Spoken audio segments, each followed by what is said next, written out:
ሰላም ለእናንተ ቅዱሳን። ይህ በመልካም እረኛ የሚቀርብ የጸሎት የዝማሬ ዛሬ ደግሞ የመጽሐፍ ቅዱስ ታሪኮችን የምናነብበት የምናወራበት ፕሮግራማችን ነው። በዚህ ፕሮግራም የተከፈላችሁ ያላችሁ ሰዎች ለሌሎች መልእክቱን እንዲደርስ ላይክ በማድረግ መልእክቱን እንድትጀምሩ ስለ በጌታ ፍቅር ጠይቃለሁ። የዛሬ መልእክታችን የትንቢተ ሚልክያስ መጽሐፍ ታሪክን ነው የምናነበው። ክብር ለኢየሱስ ይሁን። በሚልክያስ በኩል ወደ እስራኤል የመጣው የእግዚአብሔር ቃል ንግግር ነው። እኔ ወድጃቸዋለሁ ይላል እግዚአብሔር፣ እናንተ ግን እንዴት ወደድከን ትላላችሁ። እግዚአብሔር እንዲህ ይላል፣ ኤሳው የያዕቆብ ወንድም አልነበረምን? ያዕቆብ ወደድኩት፣ ኤሳውን ግን ጠላሁት። ተራሮች ባድማ አደረኩኝ፣ ርስቱንም ለምድረ በዳ ቀበሮች ሰጠሁበት። ኤዶምያስ ብንደመስስም እንኳ የፈረሰውን መልሰን እንሰራዋለን ይል ይሆናል። እግዚአብሔር ጸባዖት ግን እንዲህ ይላል፣ እርሱ ይሰሩ ዘንድ ይሆናል፣ እኔ ግን አፈርስባቸዋለሁ። ክፉ ምድር እግዚአብሔርም ለዘላለም የተቆጣው ሕዝብ ተብለው ይጠራሉ። ይህንም በገዛ ዓይናችሁ ታያላችሁ። እናንተም ከእስራኤል ዳርቻ ወዲያ እንኳ እግዚአብሔር ታላቅ ነው ትላላችሁ። ልጅ አባቱን ባሪያም ጌታውን ያከብራል። እኔ አባት ከሆንሁ መከበሬ የታለ? ጌታስ ከሆንኩኝ መፈራቴ የታለ? ይላል እግዚአብሔር ጸባዖት። ካህናት ሆይ ስሜን የምታቃልሉት እናንተ ናችሁ። እናንተ ግን ስምህን ያቃልነው እንዴት ነው ትላላችሁ።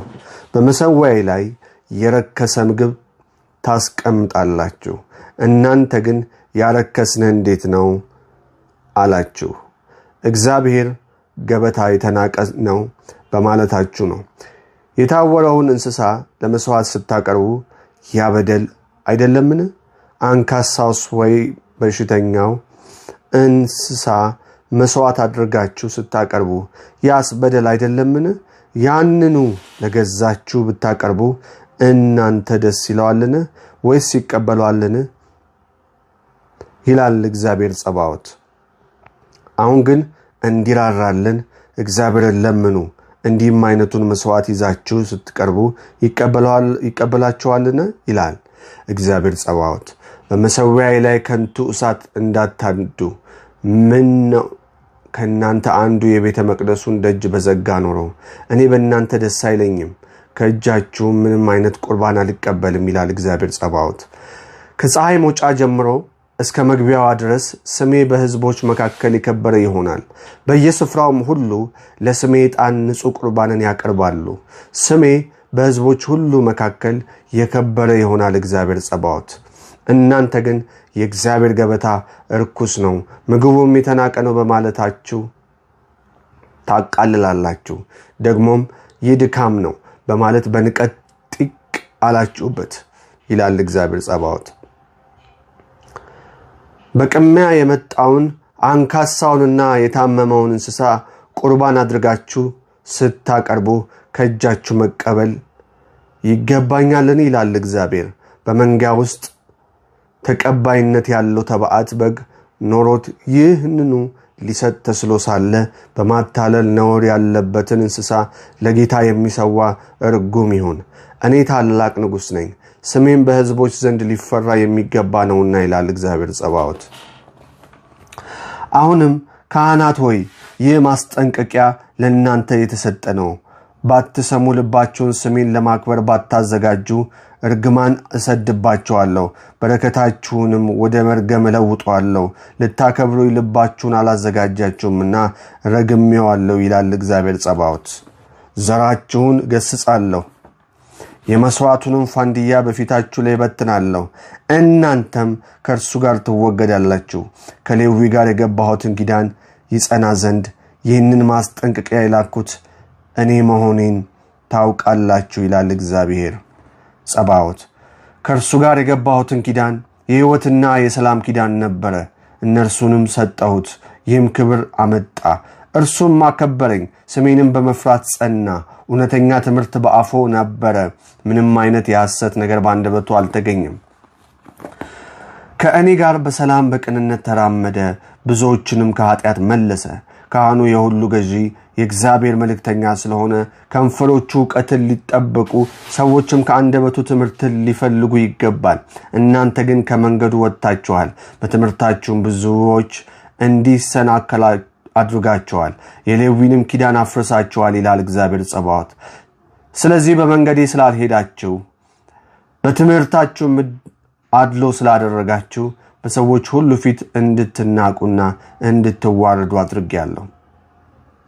ሁላችን አንድ አባት አለን አይደለምን? የፈጠረንስ አንድ አምላክ አይደለምን? ታዲያስ እርስ በርሳችሁ ታማኝነት በማጉደል የአባቶቻችንን ኪዳን ለምን እናረክሳለን? ይሁዳ አልታመነም፣ በእስራኤልና በኢየሩሳሌም አጸያፊ ነገር ተፈጽሟል። ይሁዳ የባዕድ አምላክ ሴት ልጅ በማግባት እግዚአብሔር የሚወደውን መቅደስ አርክሷል። ይህ የሚያደርገው ማንኛውም ሰው ቢሆን ለእግዚአብሔር ጸባዖት ቁርባን ቢያመጣ እንኳ እግዚአብሔር ከያዕቆብ ድንኳን ያስወግደው። ሌላው የምታደርጉት ነገር ደግሞ እግዚአብሔር መሠዊያ በእንባ ታጥለቀልቃላችሁ። ከእንግዲህ ወዲያ ቁርባናችሁ ስለማይመለከተን በደስታም ከእጃችሁ ስለማይቀበል ታለቅሳላችሁ፣ ትጮኻላችሁ። እናንተም ለምን ይህ ሆነ ብላችሁ ትጠይቃላችሁ። ይህ የሆነው የትዳር ጓደኛህን አጋርህን የቃል ኪዳን ሚስትህን አታለሃታልና እግዚአብሔር በአንተና በወጣትነት ሚስት መካከል ላለው ቃል ኪዳን ምስክር ስለሆነ ነው። እግዚአብሔር አንድ አላደረጋችሁምን? በስጋም በመንፈስም የርሱ ናችሁ። ለምን አንድ አደረጋችሁ? ፈሪሃ እግዚአብሔር ያለውን ዘር ይፈልግ ስለነበረ ነው። ስለዚህ በመንፈሳችሁ ራሳችሁን ጠብቁ፣ ከወጣትነታችሁ ሚስት ጋር ያላችሁ ታማኝነት አታጉድሉ። ፍችን እጠላለሁ ይላል እግዚአብሔር አምላክ። ልብሱን በግፍ ድርጊት የሚሸፍነውን ሰው እጠላለሁ ይላል እግዚአብሔር ጸባዖት። ስለዚህ በመንፈሳችሁ ራሳችሁን ጠብቁ። እግዚአብሔር በቃላችሁ አታክታችሁታል፣ እናንተም ያታከትነው እንዴት ነው ትላላችሁ። ክፉ የሚያደርግ ሁሉ በእግዚአብሔር ፊት መልካም ነው፣ እርሱም በክፎች ደስ ይለዋል። ወይም የፍትህ አምላክ ወዴት ነው በማለታችሁ ነው። እነሆ በፊቴ መንገድ አዘጋጀው፣ መልእክተኛ ይልካለሁ። የምትፈልጉት ጌታ በድንገት ወደ ቤተ መቅደሱ ይመጣል፣ ደስ የምትሰኙበትም የቃል ኪዳኑ መልእክተኛ ይመጣል ይላል እግዚአብሔር ጸባዖት። እርሱ የሚመጣበት ቀን ማን ሊቋቋመው ይችላል? በሚገለጥበትስ ጊዜ በፊቱ መቆም የሚችል ማን ነው? እርሱ እንደ አንጥረኛ እሳት ወይም እንደ ልብስ አጣቢ ሳሙና ነው። ብርን እንደሚያነጥርና እንደሚያነጻ ሰው ይቀመጣል። ሌዋውያኑም አንጽቶ እንደ ወርቅና እንደ ብር ያጠራቸዋል። ከዚያም እግዚአብሔር ቁርባንን በጽድቅ የሚያቀርቡ ሰዎች ይኖሩታል። በዚያን ጊዜ የይሁዳ የእስራኤል ቁርባን እንዳለፉት ቀናትና እንደ ቀድሞ ዘመን እግዚአብሔር ደስ የሚያሰኝ ይሆናል።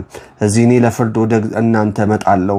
በመተተኞች፣ በአመንዝራ ሰዎች፣ በሐሰተኛ የሚምሉ የሰራተኞች ደሞዝ በሚከለክሉ መበለቶች፣ ድሃ አደጉንም በሚጨነቁ በጻተኞች፣ ፍትህ በሚነሱ እኔንም በሚፈሩት ላይ እመሰክርባቸው ዘንድ ፈጥናለሁ ይላል እግዚአብሔር ጸባዖት።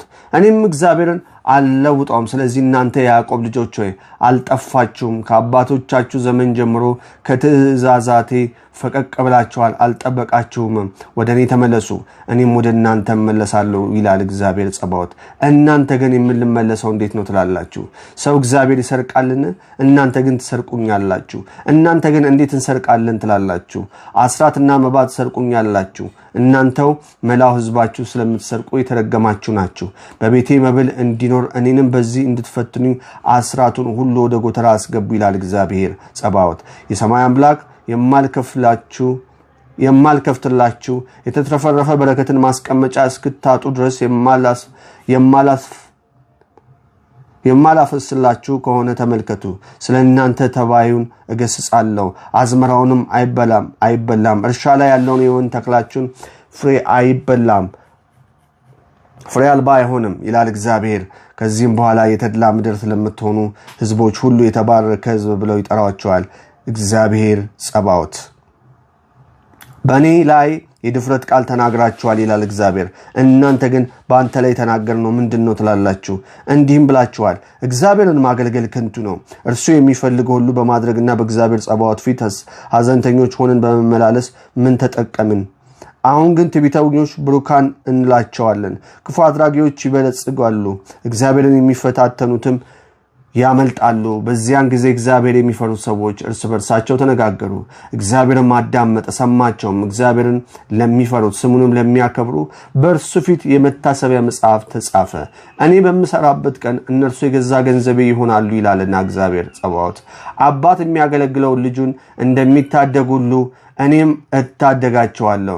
በዚያን ጊዜ እንደገና በጻድቃኑ በኃጢአተኛ መካከል እግዚአብሔር በሚያገለግለውና በማያገለግለው መካከል ያለውን ልዩነት ታያላችሁ። እነሆ እንደ ምድጃ እሳት የሚነድ ቀን ይመጣል። ትዕቢተኞች ሁሉና ክፉ አድራጊዎች በሙሉ ገለባ ይሆናሉ። ያ የሚመጣው ቀንም ያቃጥላቸዋል ይላል እግዚአብሔር ጸባዖት። ስርም ሆነ ቅርንጫፍ አያስቀርላቸውም። ስሜን ለምትፈሩ ለእናንተ ግን የጽድቅ ፀሐይ በክንፎቿ ፈውስ ይዛ ትመጣለች። እናንተ ከጋጥ እንደተለቀቀ አንበሳ እየቦረቃችሁ ትወጣላችሁ። እኔ በምሰራበት ቀን ክፉዎችን ትረግጣላችሁ፣ ከእግራችሁ ጫማ በታች አመድ ይሆናሉ ይላል እግዚአብሔር ጸባዖት። ለእስራኤል ሁሉ ሕጎችንና ሥርዓቶች ይሆኑ ዘንድ ለአገልጋይ ለሙሴ በኮሬብ የሰጠሁትን ሕግ አሰብሁ።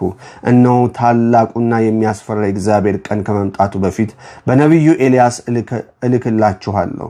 መጥቼም ምድርን በርግማን እንዳላጠፋ እርሱ የአባቶችን ልብ ወደ ልጆች የልጆችንም ልብ ወደ አባቶች ይመልሳል ይላል። ክብር ለኢየሱስ ይሁን። ይህ የሚልኪያስ የትንቢተ ሚልኪያስ መልእክት ከምዕራፍ 1 እስከ ምዕራፍ 4 ነው። መልእክቱ የተጽናናችሁበት ከሆነ ሰብስክራይብ፣ ላይክ፣ ሼር እያደረጋችሁ ለብዙዎች እንዲደርስ አድርጉ። እግዚአብሔር አምላክ ይባርካችሁ። አሜን። ኢየሱስ ያድናል።